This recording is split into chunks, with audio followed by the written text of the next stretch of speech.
Loi Asile-Immigration. Une semaine de convergence des idées entre LR et FN.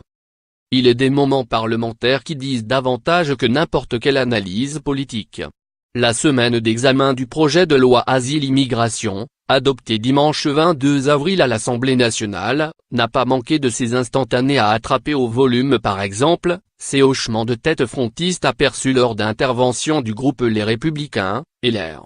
Ou ces applaudissements nourris sur les bancs du Front National, FN, lorsque Valérie Boyer, députée et LR des Bouches-du-Rhône, évoque l'attentat de Marseille.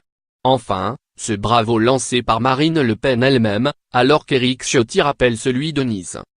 Les longs débats menés jusqu'au cœur de la nuit ont fourmillé d'illustrations de cette convergence des discours entre la droite et l'extrême droite, tant commentée depuis l'élection de Laurent Wauquiez à la tête du parti Les Républicains en décembre 2017. Un rapprochement intellectuel souligné sans cesse par les promoteurs de l'union des droites.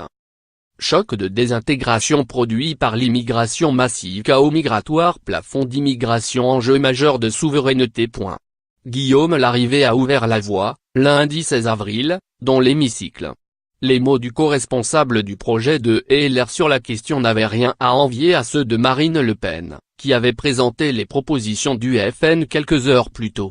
Au point de voir son intervention saluée par Sébastien Chenu, député frontiste du Nord, qui s'amuse de la réponse de son collègue LR Guillaume Mady ne le dit pas trop fort. Mardi après-midi, les débats reprennent, les confusions aussi. La députée du Bas-Rhin, La République En Marche, LRM, Martine Aunet prend la parole. Qui sait, peut-être y a-t-il, parmi ces migrants, de futurs artistes, scientifiques, philosophes, parlementaires. Une voix s'élève terroriste.